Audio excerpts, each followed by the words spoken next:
Okay. Hello. Hello, Alma. Attendees. Hi. Okay, so hello, everybody.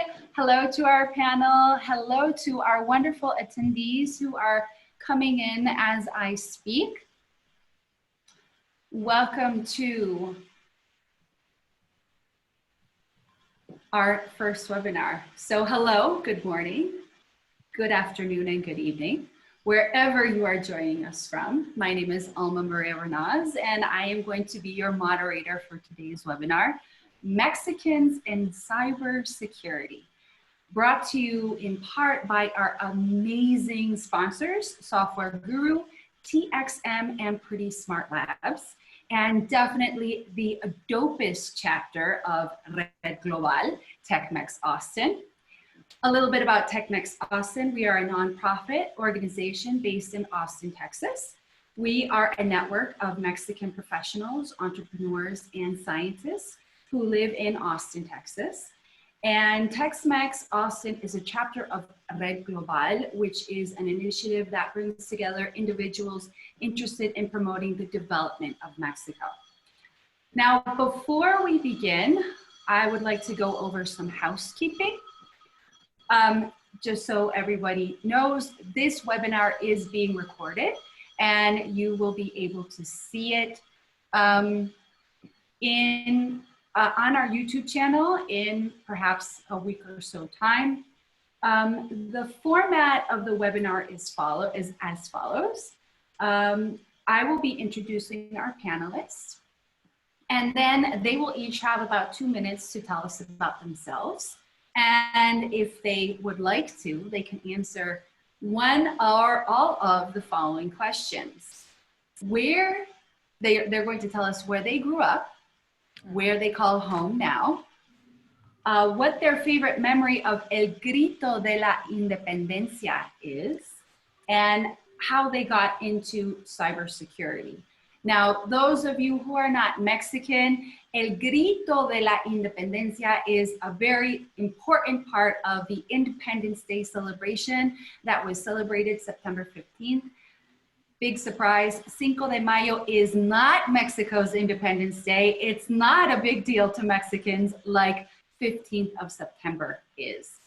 And then we will move on to having our main discussion that are the different aspects of remote work, how the impact of COVID-19 as it pertains to cybersecurity, and the predictions on how security will continue to impact businesses in the United States, Mexico, and beyond. And then after we have our discussion with our panelists, I will be opening up the floor to Q&A. I ask that you please use the Q&A option down below in the Zoom meeting to ask any important questions that you might have of our panelists. And when we wrap up the session after a Q&A, I just ask for our panelists to remember to let everybody know how they can get in touch with you, what social media, what platforms you're using so people can follow along in your work and your career. And so without further ado, I see we have our panelists all back into place. I'm going to kick it off with Deyanira Murga.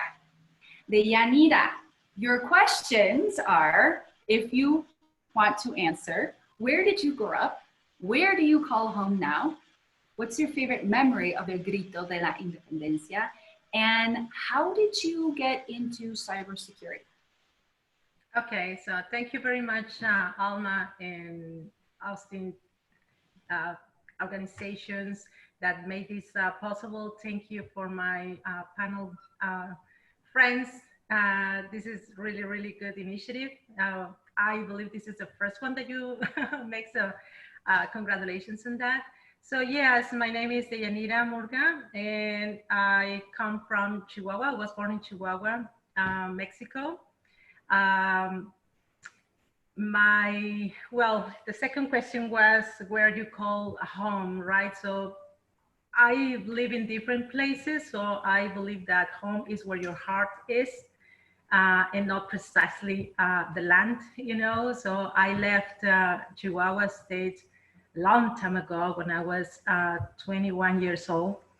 Um, so my favorite memories of El Grito definitely were when I was in elementary school.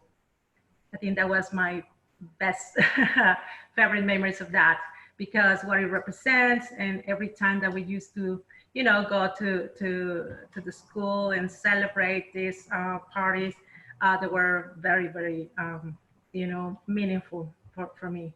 So I came to cybersecurity. I studied electrical engineering, and I started my own business on telecommunications area in the border in El Paso, Texas. I live in El Paso 17 years. So I started working with corporate industrial manufacturers at the border. And I started in telecommunications area, then doing some networks, LAN, WANs, wireless. And suddenly my clients start asking for security solutions, most on physical area. So I started basically in security, electronic security, physical security. So I have 22 years working with corporate Fortune 500s, focused in Mexico and Latin America, and security as a whole. So cybersecurity, remember, is just one of the so many disciplines of the security umbrella.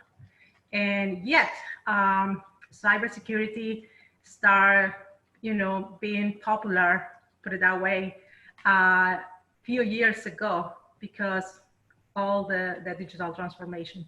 So that's how I came, you know, into the cybersecurity. So Thank you. Thank you, Deyanira. Alina, can you continue, please? Would you like to hear the questions again? No, I already wrote it down. Well, my name is Alina Pulan, and I'm Mexican. I always lived here. Well, I spent some time in Bulgaria and Hungary, but I grew up here most of the time. I live in Mexico City. I love to live here. And my best experience of El Grito, the one who I can actually tell, was as a journalist. I spent a lot of uncertain circumstances around this date, because many of us always expect to have something bad happening during this event. I mean, with the president. So I, as a journalist, was always like taking every second, seeing that nobody's shooting, and so it was very difficult for us in the Calderon presidency.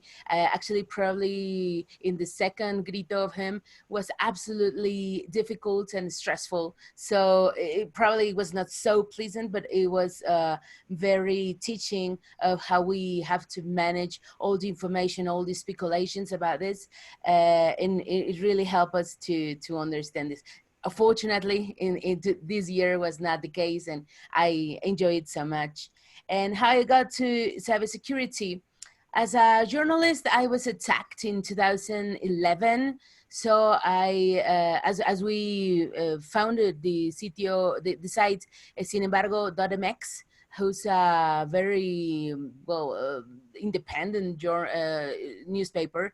So we got attacked probably like 2 years. So I had to understand what this bots attacks was, and how to deal with crisis and with even mental crisis of my team and my partners. So I decided to understand this, why these people do this, and to work with Policía Cibernética in Mexico to give all the details and find some justice for us. And so I started to study privacy, and now we got a show every Thursday about cybersecurity, where we mix for example, the hacking of the Banco Estado in Chile. We talk about this news that happen, I mean, every day, but the show is at least weekly, but probably we need to make more updates about this. But thank you so much for the invitation. Thank you, Alina. Alex, un volado. I'm going to go with Alex Mayorga. Okay, I'll go first because my actual name is Alex. So that was always a joke that my mom had me. We were too many Alejandros in the family already, so she went for Alex. And everybody always says Alejandro for whatever reason, but that's fine. So I was born 38 or so years ago in Ojo Caliente, Zacatecas. Then where I spent my childhood and probably the best years of my life. And then I had to go to Zacatecas, the city, where I got a scholarship at Tecnológico de Monterrey to do both high school and my degree in information as an information systems engineer. When I graduate, I help as an IT monkey or Jack of all trades at a university there in Zacatecas. And then later on, I moved over to Monterrey, Mexico, where I'm currently sitting at to work for SoftTech for a financial company, Fortune 500, where I was helping them stay secure on their Java platform. So I was dealing with CVEs and bugs and exploits and Stack overflows and underflows for about 13 years there. And recently, or as of 2.5 years ago, I joined Cloudflare as a technical support engineer, where from the Austin office, I help customers deal with cyber attacks or secure their positions with all of our offerings. So that's my story regarding that. And as of my favorite grito, it was 2 days ago when here with my wife and kids, we were streaming the Zacatecas band on a cell phone, and we had a great time. So thanks for having me. Great. Thanks, Alex. And finally, Alex Gonzalez. Hello, Alma. Thanks so much for the invite. Hello, Alina, Yanira, Alex. I am Alejandro, that's my name, and I go also by Alex. And I was born and raised in Cuernavaca, Morelos. As a cultural tip, let's say, Cuernavaca's Kiosco, the one that is in the Zócalo, was designed by Gustave Eiffel, which is the same that designed the Eiffel Tower in Paris. So just for you to know.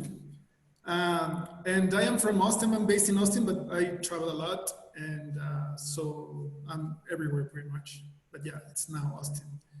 And one of my favorite memories in regards El Grito is when I was working in Guadalajara. This was a 28-story building, and someone decided to throw the fireworks next to the building. So I was in the 28th story with my friends, and you can see the fireworks just in front of you. So it was scary at the beginning. The first 2 or 3, we were like, should we go down? Should we close the windows? Or it was a balcony or whatever. But finally we enjoyed it a lot because we were looking all the lights and colors just so close. And I don't think that many people had that experience that close to the fireworks. And so how did I get into cybersecurity? I'm a software developer, and the company had the need of an engineer that knew Linux and some other technologies. And I didn't know at that time security, but I was for the challenge. And that's how I became that. A fun story is that when I closed my contract and my deal by phone, I was at that time taking a sabbatical year. And it was funny because I was promoting my restaurant and I was in the street. So I had to park next to, let's say, a ranch. So you can hear the cows mooing all around while I was closing my contract with an American company and this and that. So that's how I got into security.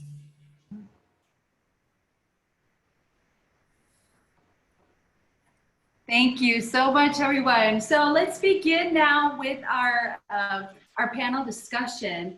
So this is the topic is Mexicans in cybersecurity. So I'd like to start off with Yanira as a Mexican in cybersecurity who's built a business in security. What has been the role of Mexican IT talent from your perspective in cybersecurity in the past? Up until now, what has been the role of Mexican IT talent? Thank you. So since we started to become more interconnected, IT professionals began to develop more new skills due to the new threats of the information era, right? So, however, when the digital transformation began, it happened that not only IT current positions were more on demand, but the IT responsibility, in my point of view, multiply and become more important for companies. So firewalls, IPs, prevention issues were not only the priorities for IT, engineers, but the idea to handle in real-time data using the cloud, managing multiple applications in new open infrastructures with multi-users brought more interest definitely on this field and cybersecurity arena. So I think Mexican talent faced an important challenge because some of them at that time, when we're talking about the past, but it's not past, probably a few years ago, some of them, they didn't have a proper training certifications or academic studies on cyber. Some of them, they have to work with what they have available. In some cases, there wasn't any budget specific for cyber under IT departments. Additionally, I think IT cybersecurity wasn't taken seriously as other departments inside the companies. So also some professionals experienced that they felt not valued by their bosses. So, and most of the times we can say that IT was like the firefight department, you know, that usually you call IT only when you have problems, right? So, but in reality, at the end of the day, they were the ones who had to bring solutions for real problems and continue the business operations during these cyber crisis events. So I believe also Mexican talent has been very passive, not because they want to, but because they weren't really part of the decision making, and the C-level didn't see cybersecurity as a real threat at that time. And I can see that still, most of the time, cybersecurity is still seen as technical stuff. So I believe, however, that talent has matured, evolved, and learned to communicate and transform threats and risk information into numbers. So not only to take attention of the CEOs, but the CFO, most important, to be aware, because now they can see the cost loss exist and affect the company reputation and operations. So I think they learn from the past, and now most of they know how to deliver and be a good negotiators with the C-suite.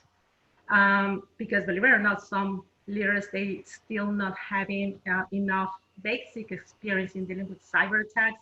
And sometimes they really don't have no way to tell whether it's a brilliant or terrible recommendation from IT department. So I think this is a perfect time for all IT talent and Mexicans to shine. The time that we're living requires remote and secure connections that is basically essential for the new normal, almost for everyone. So remember, some good decisions become bad decisions because people don't understand. So here is the time to position yourself and have that seat in the room. So that's my point of view. Thank you. Deyanira, those are some excellent points, and particularly bringing up the topic of organizations, of businesses. Now, Texas is actually one of the states with the largest amount of startups, and especially Latinos have been extremely active participants in these small and medium-sized businesses. So I was wondering, how does the role of security change when you go from large organizations, like, for example, Alex Mayorga, this question is actually going to you. When you go from large organizations to mid-sized or small organizations, when it comes to security, to cybersecurity, how does that change? How does that shift? So I guess it really comes down to being mindful of what you click and being always doubting what you read on your email, because those are basically the two ways that you're going to get attacked. And I'm not challenging anyone to hack me, but that has never happened to me. Even when I was like in high school, I remember my friends going crazy because their computers were shooting down, and I forget the name of the virus that was going around at that time. But what I learned really quick is that I could stop my computer from shooting down and then remove that thing from my equipment. And then everybody knew about this and were coming down to me. So that's how I became the expert, right? But there are really simple solutions that you can take. And, well, coming from the Cloudflare background that I currently have, I can tell you that our solutions can support people even if it's a one-person organization with our free plans that don't really involve much from you, and everybody can be secure, say, by using our DNS solution of 1.1.1.1 at no cost. And there's also the free plan that Cloudflare has. Then we have what we call the Pro plan that costs $20 a month. And then we have, if you're a bigger organization or a bigger business or simply making more money and need more protections, then you can go to our business plan, right, at $200 a month. And then if you are really, really big, like a Fortune 500, then you want our enterprise solutions that I cannot really quote you because I'm not in sales, but I'm sure that my friends in sales can quote you on that. So it really is a matter of being mindful and using the tools at your disposal. The internet, as always, is a great resource. So just reach out for that, because if you got hacked, it's probably not the first hack in the world. So reach out. And uh, like I like to participate in Fish Tank, for instance. If you get a phishing email, send it over to them. Or if you notice a page that is suspicious, I also have this background of being a Mozilla volunteer. So Firefox gives you a button that you can click to report something that looks too good to be true. So it's flagged, and some people don't fall for it, because I also believe it takes a village. So even the small individual can help the big corporations not get hacked, and vice versa. So I guess, I hope I have answered the question. Yeah, and you bring up some interesting points about, if you get hacked, it's probably not the first time, and that there are some solutions. And by the way, I think, maybe you should look into sales, because you did a pretty good sales pitch right there. Alina, I know that you've also been in this situation like Alex was talking about, being hacked, being attacked. Can you talk to us a little bit more about having been through that? What advice would you give to small businesses or just to individuals in general when it comes to having a cybersecurity plan of action? Yes, for me, this was the most important thing to really get to integrate the whole team of a newspaper, for example, as we manage important information for our articles, for our information. So for me, it took almost 9 years to understand it and to explore it, because most of the things that I've learned in some courses and in the show I am telling you in the podcast is not practiced on media. So a lot of Mexican newspapers, even digital or in TV or whatever, do not use any protection. Like VPN or even a HTTPS. That's crazy. Yes, HTTPS security certificates. So it's very crazy to understand that they are suffering attacks from their paying platforms to the users, and to, I don't know, even a lot of information. What happened in Sin Embargo, at least what is my theory, and some of the facts that were checked, was that an Excel file with all the information of us, and this kind of files that the human resources department has, and they had our telephones, our if we have any if we are sick of something, and to do something in case of emergency. So this file was leaked, and they have even my abuelita's telephone, to be threatened. It was like she thought I was narco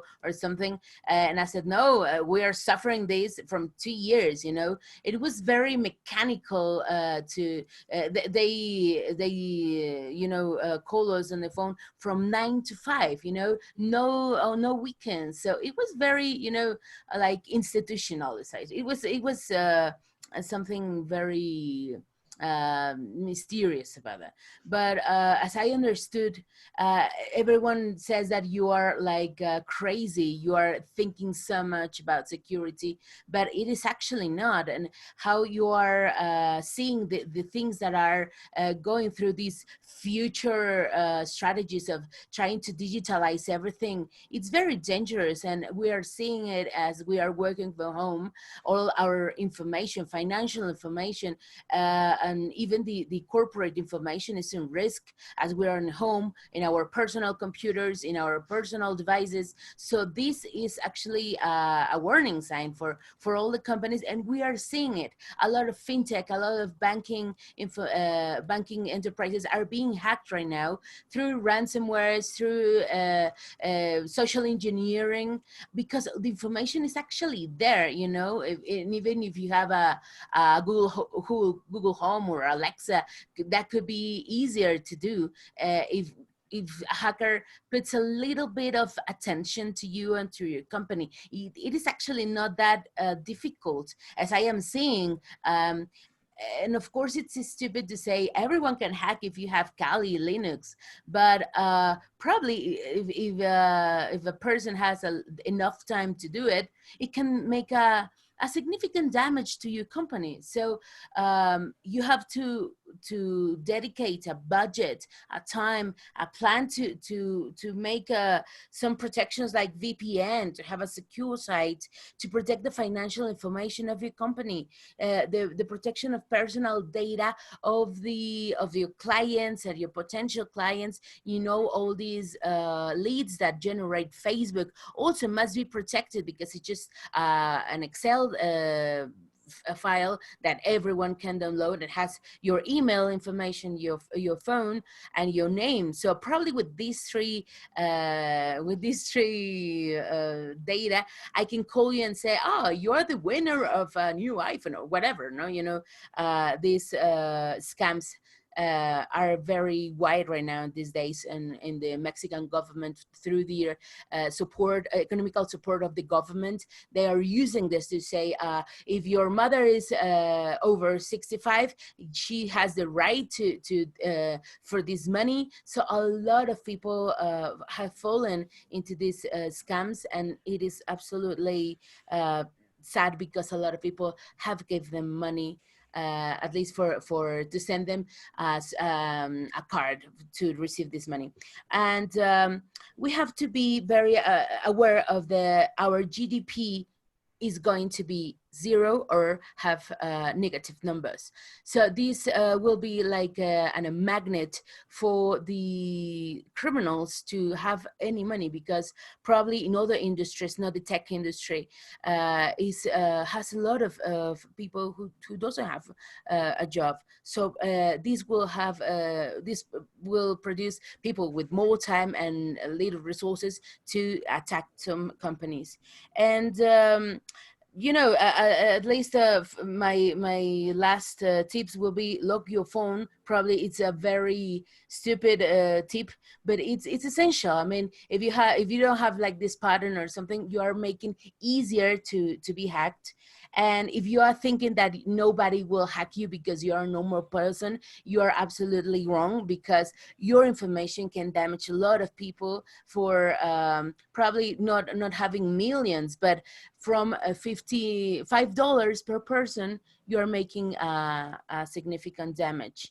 And as Deyanira said, make a budget to your company, even as a personal security plan. Have a budget and respect it, and have a communication of incidents. That is very important. If you suffer this, you cannot expect that this will not happen. This will happen, and you have to have a plan and even a communication, because as we've seen, a lot of people hide the information, try to pretend that nothing is happening, and that is an absolutely mistake. And yes, be prepared to be hacked. Thank you, Alina. And taking off of some of the things that you said, and also something that Alex Mayorga mentioned about being a volunteer for Mozilla, I'd like to hear from Alex Gonzalez about the role of open source in cybersecurity, and especially in secure DevOps. And moving forward in our post-COVID world, where do you see all these things coming together, Alex? Yeah, well, this is an interesting question, since it leads to proactive security instead of reactive security. So I will focus on the question from a development perspective. So DevOps security is not really sexy in the industry, and but I personally consider it a core must-have in the company as part of the security. The companies usually get into topics such as security topics such as network security or data security or data access security, infrastructure security, hardware security, multi-factor authentication, and all those terms that are fancy, but they not always look into the DevOps part. So the way that the companies should be doing this type of DevOps is through scanning tools for third-party libraries, security vulnerabilities. There is multiple open source projects that allows you to scan all the libraries, especially the set for Java. It's wide open, and the dependency check is one of the tools that are open source that can be used. And there is multiple other companies that are offering their private services as well. Another topic in regards to DevOps is code scanning, which is very important. Code scanning is going to allow you not just to find security vulnerabilities, but bad practices when you are coding, and that leads to better security as well, even if you are not creating a security application or so. Most of the developers are not aware that when they are doing the development, they need to take into account security. And they don't probably know the best practices for security, and that's why code scanning tools are very helpful to find those type of vulnerabilities. And also, sometimes when you are deploying images in the cloud, let's say that you have an AMI or a Docker instance that you are using in your SRE solution or production SRE solution, there is tools as well that can scan the images and find vulnerabilities such as open ports, or if you, for any reason, are using interpreted languages such as Bash, then you might need to deploy the code itself. So these type of scanning tools are going to be helpful to see if your images have or not have those vulnerabilities in the open code, readable code that you deploy on your solutions. For example, one of the big things in regards to open source that lately has happened, and it's helpful as well for DevOps, is that GitLab now has integrated to GitHub a way to report security vulnerabilities in the code. So if you are a contributor in any ways, if you're a committer or a project lead or anything in regards to a GitHub project or not, it doesn't matter. You can, as a regular user, as a regular GitHub user, you can report a bug in regards to security if you find it on any GitHub open source project. And that's super helpful.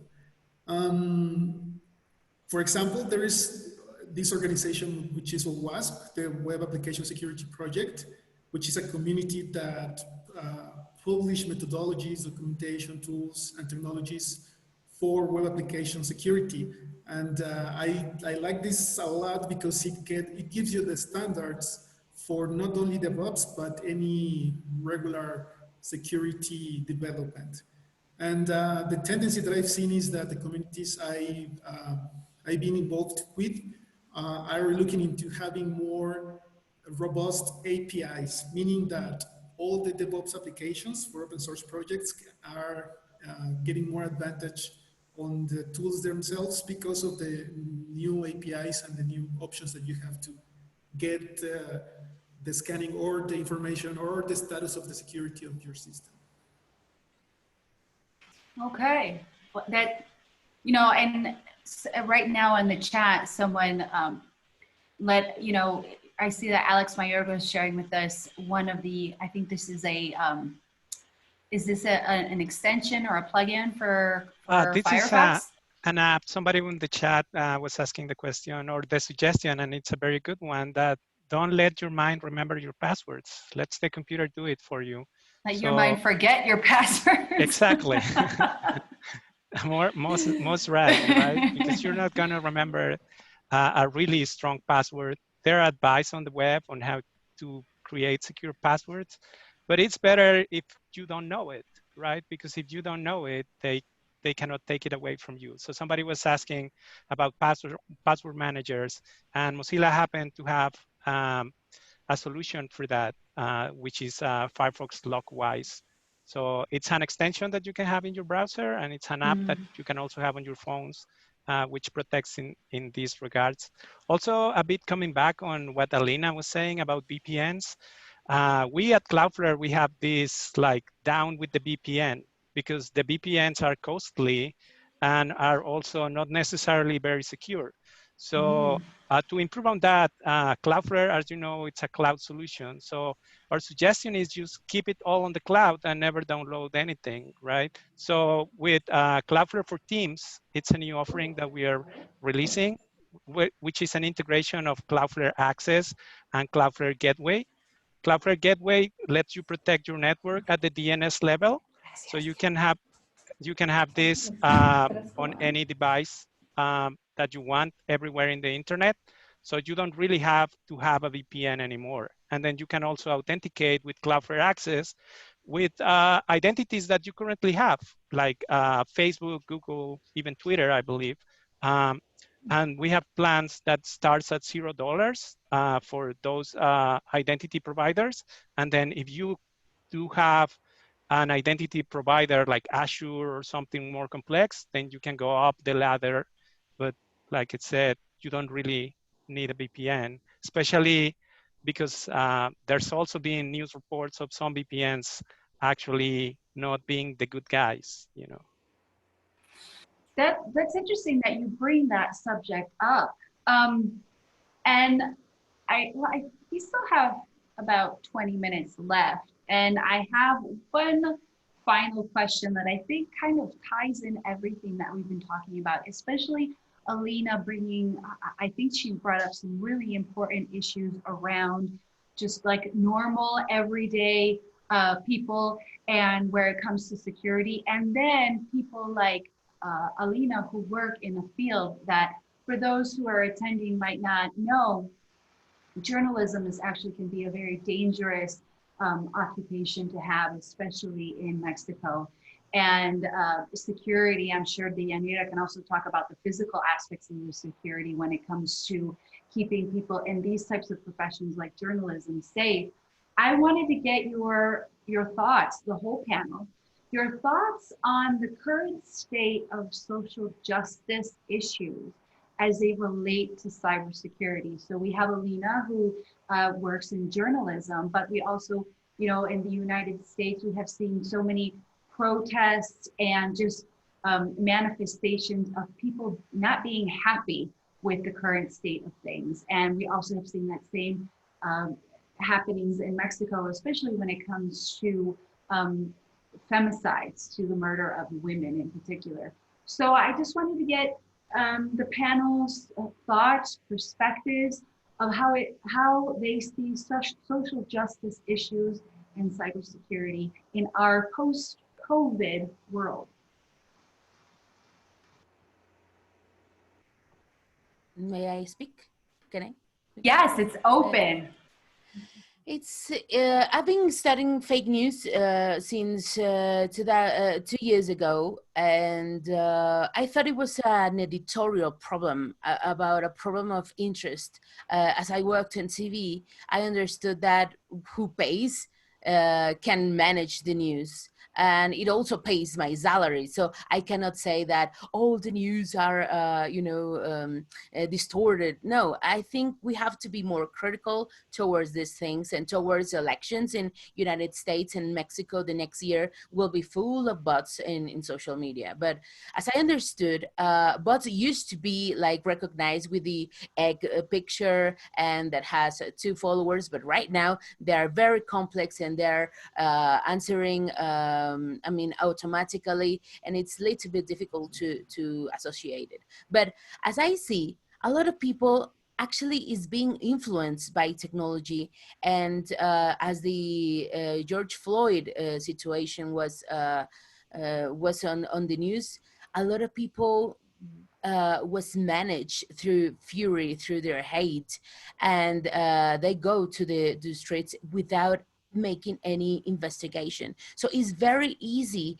to move these masses through messages of social justice that actually do not exist, with leaders which we do not know, and their interest of moving these things, because it's very easy to say, oh, please do not oppress us as women, as LGBT community, as Black people. I mean, it's very easy to be affected by these comments, but actually taking actions towards this can be someone's goal to move you or to distract you, as the Banco Estado situation in Chile was probably a ransomware, could be a distraction. So a lot of people can have a lot of information while you are solving the problems of the computer who was affected by ransomware. So this strategy is very interesting, because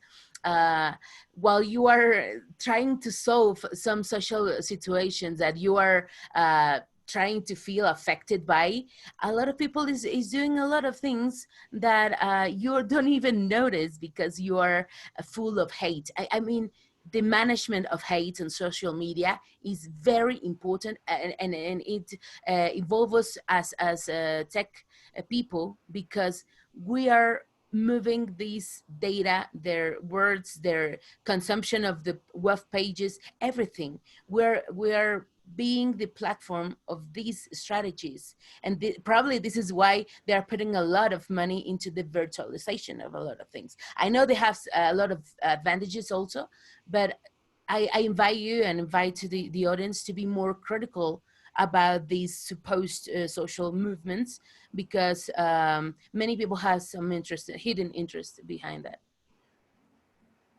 Can I add something? Yeah, go right ahead, Dianita. It's open.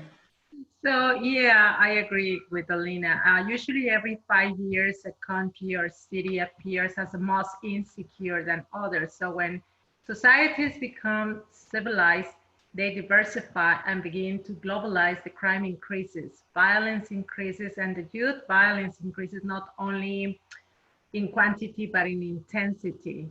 So with connectivity, violence diversifies and becomes more sophisticated and complex, as Alina mentioned, as cybercrime. So violence is a phenomenon assimilated by young people, especially as a mechanism of defense. And now criminal and terrorist organizations are using very good online marketing where they offer social solutions for societies with all these media, social media apps. So the information can be assimilated from different points of view, depending on every person, user, education, and judgment. So then you can be the victim of fake news, sharing malicious content, and be part of these radicalization campaigns without having any idea, because you don't know what, with that click that you just do every day, you have achieved something for them.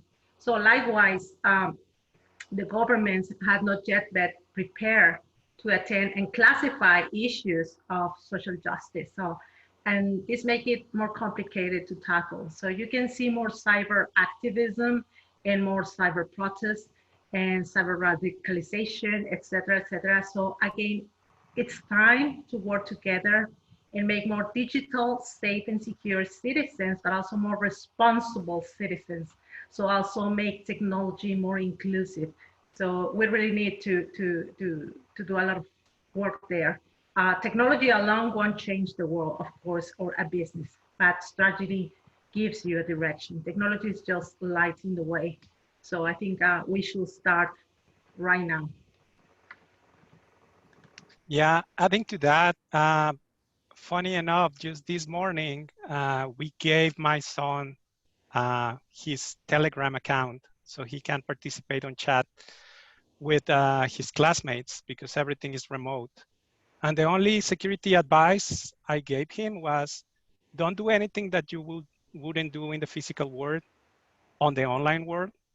And if you ever feel threatened in the physical world or in the virtual world, do tell mom and dad.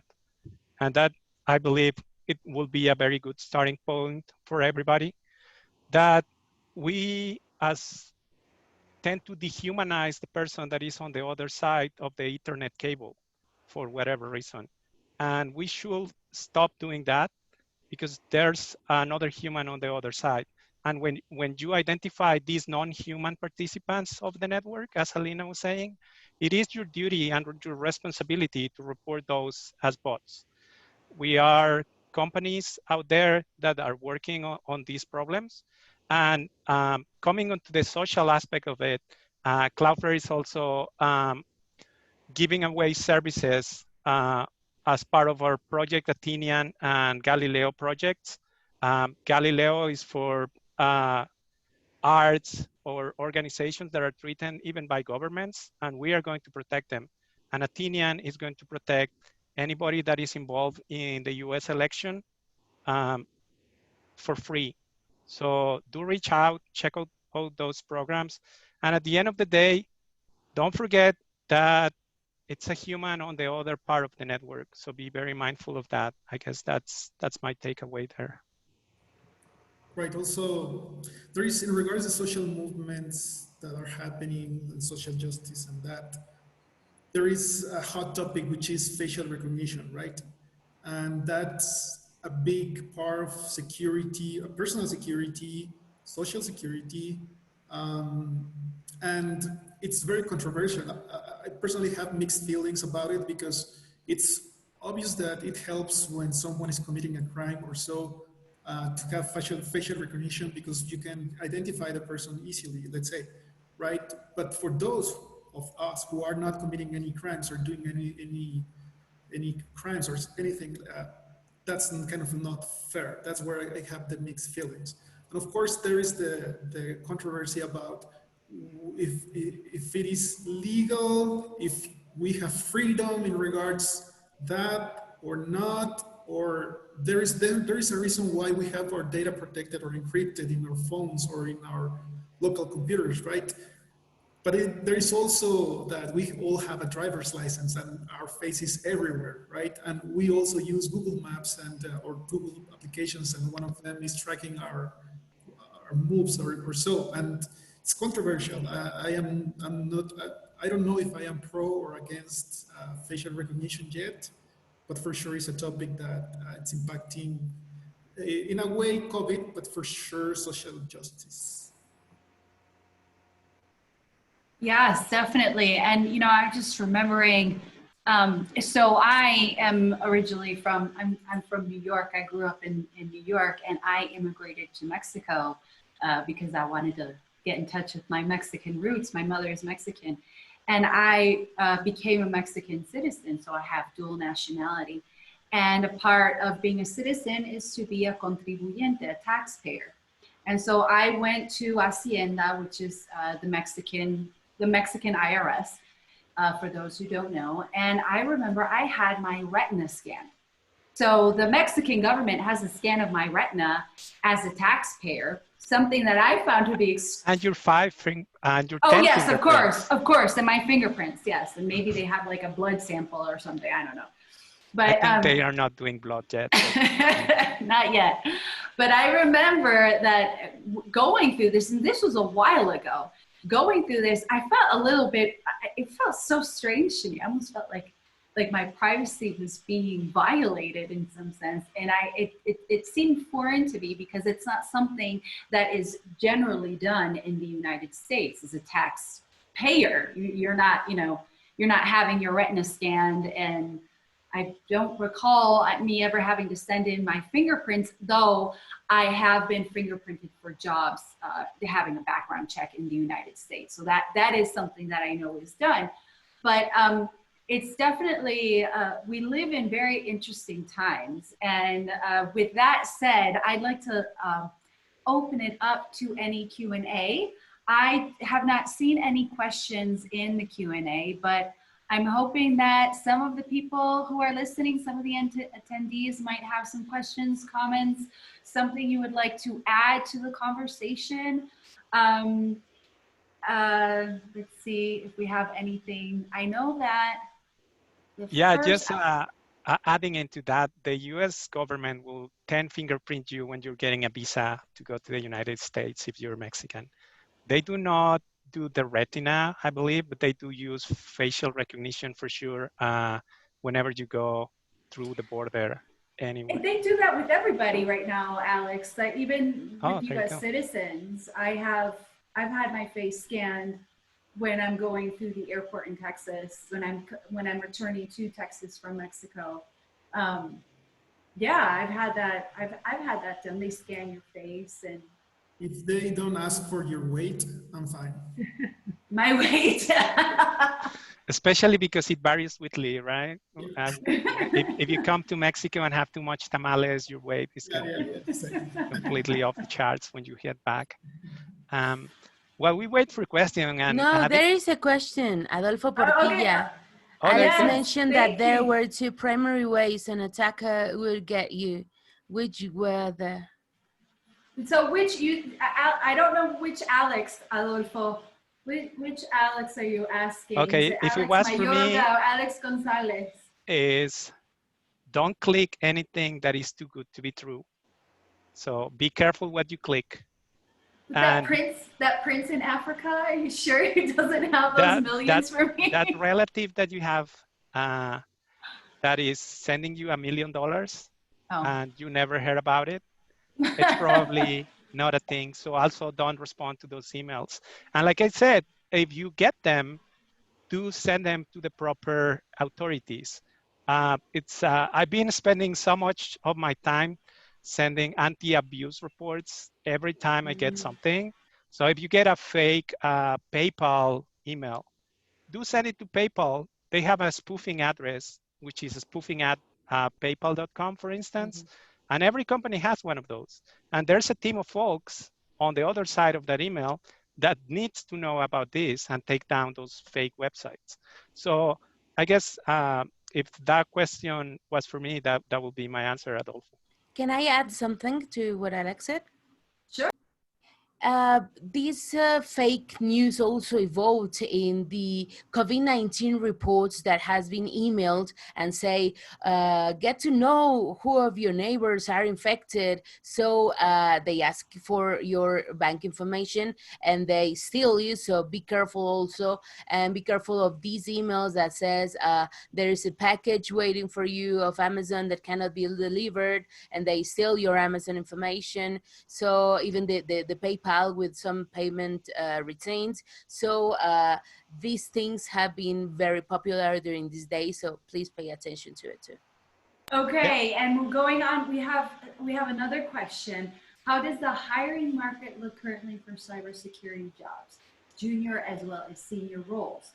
I've seen layoffs and hiring freezes with dev jobs since the pandemic. This is a question from everybody from Danielle. Hey, Danielle, if you're interested in this, Cloudflare is hiring. We have not stopped at all, so come join us. Yeah, there you go. I've seen the same type of tendency on LinkedIn. I've been reached by different companies looking for security specialists. So it's hot. Thank you. The next question is from Fortunato Barajas. And Fortunato wants to know, what would you recommend for a teenager that is thinking to go into cybersecurity after high school? Any suggestions on where to start getting familiar with this area? This is Fortunato. I would, if you want to reach out to me, I would love to help you with this. My background is in education, and I have connections to people in cybersecurity, but I will also let our panel answer.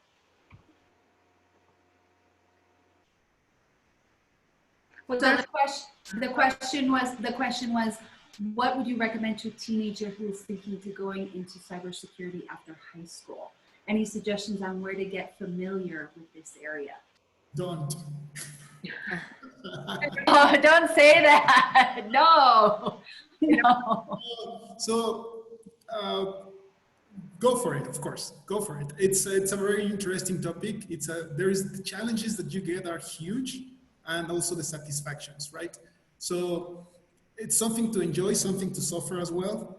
But for sure, the reward you get after you do a big thing, it's good. Sometimes for the customers that we were deploying our solutions were into not only the financial aspects such as the NASDAQ or maybe banks or governments, the solution for governments, but when you hear stories such as the hospitals for that your work is helping to the children with cancer in a way to protect their privacy or so, that gives you the reward that you are looking for. So if you are interested, go for it.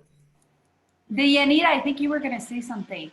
Well, yeah, there's a lot of tons of universities that they are offering great programs, but also if the teenager, your son in this case, really love computers, he needs to develop critical thinking. That is very important in cybersecurity, data analytics. If he loves data, then definitely he's going to start a new good career for him. And also the responsibility that because it's not just the protection of the data, but it's also people behind, as we said.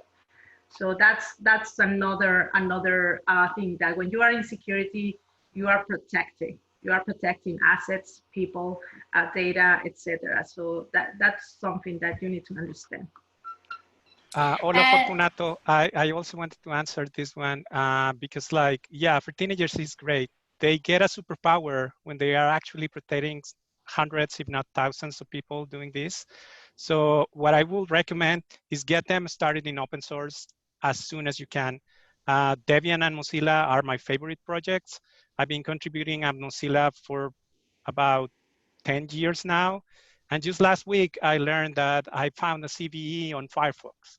So just by reporting bugs, I got a CVE to my name. That happened. I never thought it would happen because I'm not really into red teaming or hacking or anything like that. But just by reporting the crashes that I had in my Firefox nightly, I found a vulnerability that was affecting the whole user base of Firefox.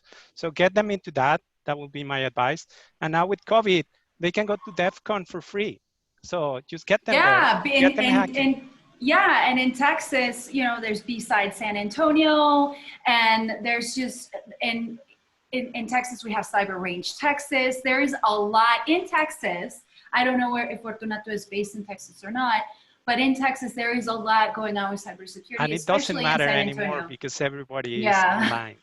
Well, yeah, yes, of course. But, we're actually out of time. This hour went by so quickly. Thank you so much to our panelists. And please, can you let our attendees know how is the best way to connect with you? My Twitter account is KOZLEX, Coslex. That's the best way. Okay. I'm generally at Twitter too. So my first name and my first last name there with an underscore in the middle. Just tweet at me and I will try and get back to you.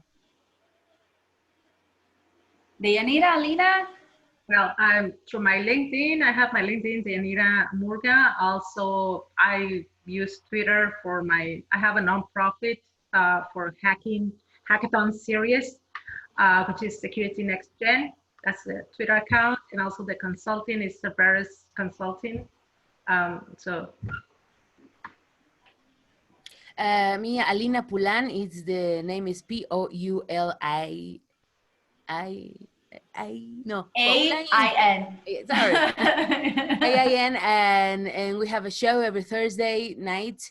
And on Facebook, you can find us on creadoresdigitales.com, and you can send us very interesting people to interview and news you have or questions that you have, so we can try to reduce the gap between the people who is technical and the one who do not understand anything about cybersecurity. Highly recommended. Thank you so much, everyone. Now that we are doing TV shows, Yeah. my Cloudflare TV show starts tomorrow at 9:30 Central. So tune in at cloudflare.tv. It's Cloudflare en español. This is what I'm going to do. I am actually, on behalf of TechMex Austin, I would like to thank everyone for joining us and to invite you to connect with us on social media or by visiting our website, www.techmexaustin.org. And in that website, we actually have information for this webinar. What I will do is I will add everyone's contact information, Alex's TV program, Alina's podcast, Dianita's nonprofit, and Alex's Twitter handle. I will put all that information for today's webinar, so all of our guests can and our attendees can go on over there and check out their information. And I would like to remind everyone that you can also become a member of TechMex by signing up on our website. And please stay tuned for our next webinar that is next month, October 15th, same time, 12 noon Central Standard, where we will be talking about the role of Mexico in nearshore IT solutions.